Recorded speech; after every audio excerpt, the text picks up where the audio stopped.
Salut tout le monde, avant de commencer la vidéo, je tiens à préciser que celle-ci sera en audio. En effet, moi je suis aveugle, donc c'est compliqué de me filmer. Là j'ai réussi, mais je vais pas rester dans cette position 20 ans. Donc du coup, je vous retrouve pour la vidéo en audio. J'espère que le contenu, lui, restera le même pour vous. Goodbye.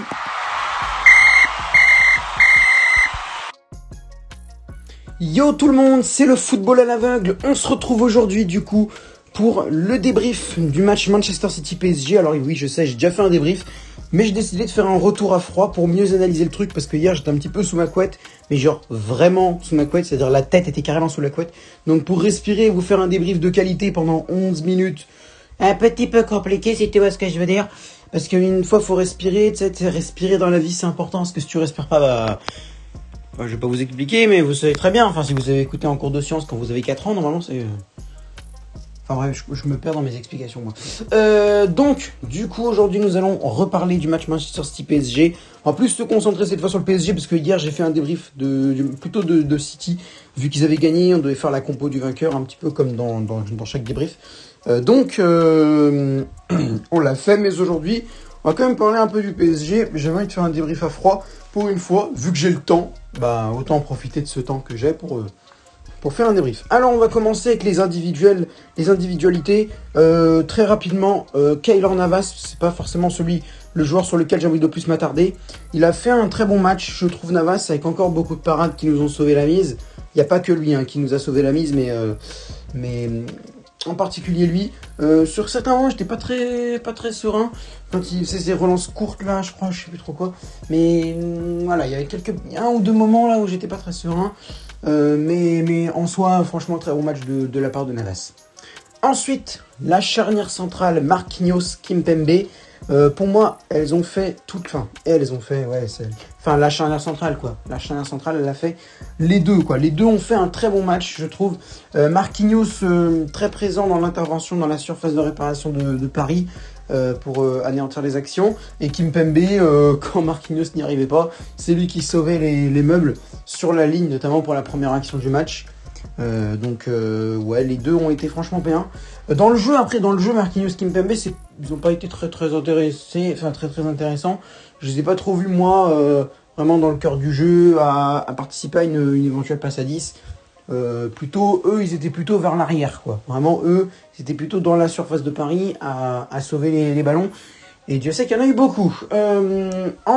Sur les côtés de la défense, Hakimi et Mendes, franchement, autant la charnière centrale a été parfaite, enfin presque parfaite, on peut pas dire qu'elles sont parfaites non plus quand même. On peut pas dire qu'ils ont été exceptionnels, mais voilà, c'est quand même pas mal. Par contre, à l'opposé, les deux sur les côtés, latéral droit, latéral gauche, ça a été bien compliqué, Hakimi et Mendes. Concernant Achraf Hakimi, pour moi, c'est le pire match que j'ai vu de lui depuis le début de la saison, sans vraiment dire que c'était un match complètement pourri, attention. Mais ce que je veux dire, c'est que par rapport à tous les autres matchs, c'est celui où il a eu pour moi le plus de difficultés depuis le début de la saison. Pourquoi ? Parce que je trouve qu'il était vraiment... il a perdu beaucoup de ballons, il a mis en danger le PSG 2-3 fois quand même, Hakimi. Et puis dans le cœur du jeu, pareil, sa vitesse, il n'y arrivait pas trop. Face à Nantes, je l'ai trouvé assez intéressant offensivement. Il a porté beaucoup en percutant un peu la rampe de lancement, un peu. Mais là, pas trop. Les ballons qu'il lançait, les ballons qu'il donnait, étaient pas dingues non plus. Et ouais, défensivement, c'est pas lui, c'était vraiment marqué. C'est vraiment la charnière centrale qui repoussait les ballons. Hakimi et Mendes, ils ont pas repoussé les ballons pour moi. Enfin, Mendes un peu aussi. D'ailleurs, justement, en parlant de Nuno Mendes un peu pareil que Hakimi, mais en pire. Pour moi, Mendes, il a franchement rien fait défensivement. Ça a été très compliqué. Lui aussi a mis en danger beaucoup le PSG. Il a perdu beaucoup de ballons dangereux. Il y a juste un moment, offensivement, il a fait une belle frappe qui aurait pu finir au fond, mais un petit peu trop écrasé, je crois, je sais plus trop qu'est-ce qu'ils ont dit sur les commentaires, mais en tout cas, Mendes, défensivement, franchement, moi, c'est pareil qu'Hakimi. C'est le premier match où je le vois mauvais, voilà, c'est tout. Mais, surtout Mendes, parce qu'encore Hakimi, on l'a déjà vu insuffisant. Hakimi, on l'a déjà vu insuffisant. Voilà, dire que c'est catastrophique, non, mais on l'a déjà vu insuffisant. Mais Mendes, c'est franchement la première fois que je le vois aussi mauvais.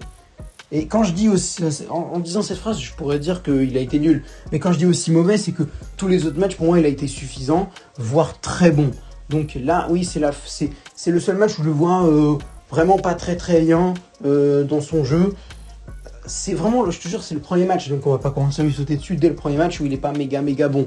Donc c'est pas grave, voilà. Bon alors, j'aurais bien aimé qu'il fasse ça plutôt contre d'autres équipes, hein, que City, mais bon, hein, c'est pas grave, voilà. On n'est pas non plus dans la merde jusqu'au cou. Au milieu de terrain, Herrera, Gay, Paredes. Concernant Herrera, bon, ouais, il a fait un match. Il a fait un match, je pourrais même pas vous dire qu'il a été bon. Si, il y a eu un moment où il a fait une relance complètement hasardeuse. Herrera, ça a failli nous coûter un but. Donc c'est plutôt, il a fait son match vers le mauvais, mais en soi, c'est pas horrible non plus. Contrairement à Hakimi et Mendes, qui eux vraiment on peut déclarer qu'ils sont passés à côté de leur match. Herrera, il était un peu absent quand même. Il était un peu absent et il a fini par sortir sur blessure. Il me semble que c'était sur blessure qu'il est sorti.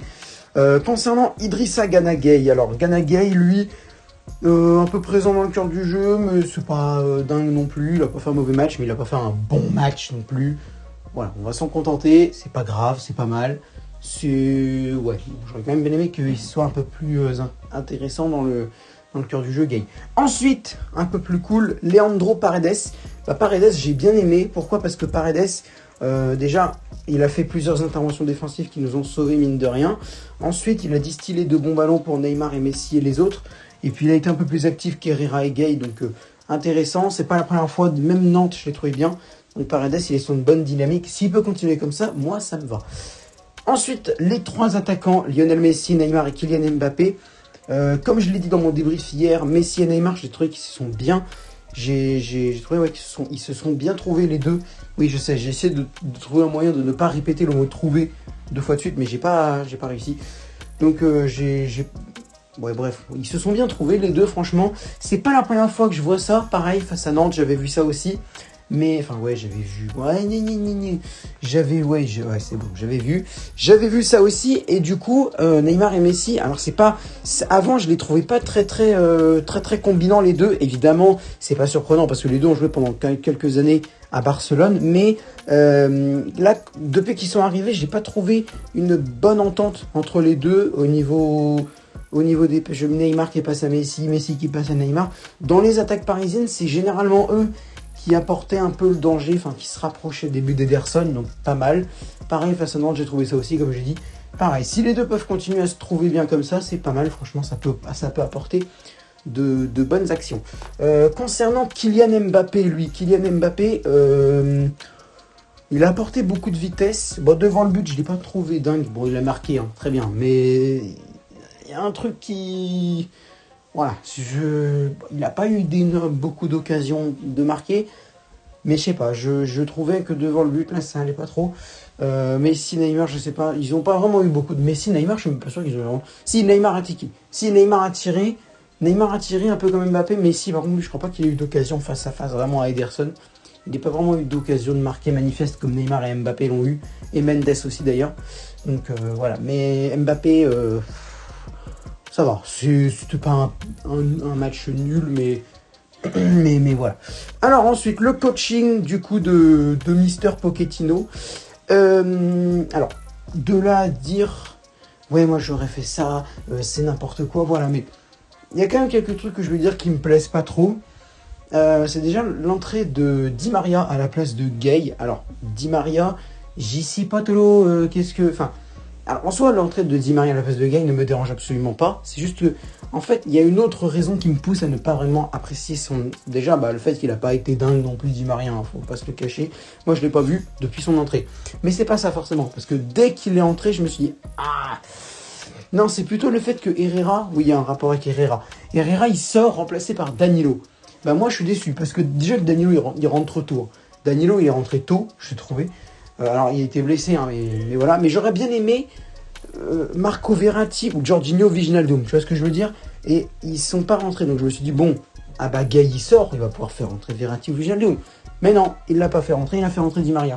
Ce qui fait que si jamais Herrera était sorti et que Verratti ou Wijnaldum était rentré, ça aurait été bien. Mais vu que aucun des deux n'est rentré et que même en remplacement d'Idrissa Gueye, il n'y a personne qui a eu, ça me plaît pas trop. J'aurais bien aimé voir Verratti ou Wijnaldum rentrer. Donc voilà, c'est un peu le truc qui m'a pas trop plu au niveau des changements, mais c'est pas le seul. Voilà en gros ce que j'avais à dire, coaching. Sinon, autre chose, l'entrée de Kerrer. Alors Kerrer, je ne l'ai pas trouvé mauvais, hein, c'est pas forcément ça le problème. Mais Thilo Kerrer à gauche, comme Thilo Kerrer à droite, d'ailleurs même si à droite ça va encore, à gauche, sur les côtés, Kerrer ça ne me plaît pas. Sur les côtés, Kerrer ça ne me plaît pas. Donc à ce moment-là, moi, mais comme j'ai dit, c'est trop facile de dire oui, moi j'aurais fait ça, mais voilà, c'est quand même juste un truc que je voulais dire. Mais j'aurais foutu, pourquoi pas, une entrée de Sergio Ramos en défense centrale et décaler Kimpembe sur le côté gauche. Kimpembe, je sais que à gauche, il a déjà joué, il n'est pas forcément mauvais, donc j'aurais préféré voir. En plus, Ramos, ça aurait fait un bon test pour lui face à City. Après, c'est vrai que pour Ramos, il faudrait mieux commencer en douceur face à une petite équipe de Ligue 1. Genre, bon, alors j'ai rien contre les supporters de Saint-Etienne, mais il faut quand même avouer que votre club, il n'est pas forcément dans une posture exceptionnellement bien là. Il n'est pas forcément dans un avantage exceptionnel. Donc, quand je dis petite équipe de Ligue 1, c'est au niveau résultat. Hein, parce que là, Saint-Etienne est loin d'être une petite équipe de Ligue 1. Très loin, ça c'est sûr. Non, mais en soi, voilà, au niveau relégable, enfin au niveau classement, c'est vrai que Saint-Etienne, là, on peut considérer que c'est une petite équipe de Ligue 1 sur cette saison. Donc Ramos, ça va peut-être plutôt le faire rentrer contre Saint-Etienne, mais n'empêche que voilà, Kimpembe côté gauche serait peut-être une idée, parce qu'il voulait faire rentrer Abdou Diallo. Diallo sur son côté gauche, c'est catastrophique cette saison. Je me souviens pas vraiment d'un magnifique match de Diallo côté gauche. Franchement, moi, je préfère encore Thilo Kerrer à Abdou Diallo. Cette saison, je préfère Kerrer à Diallo sur le côté gauche. Et dernière chose tactique avant de finir, parce que mine de rien, la vidéo dure 10 minutes et je vais bientôt aller manger.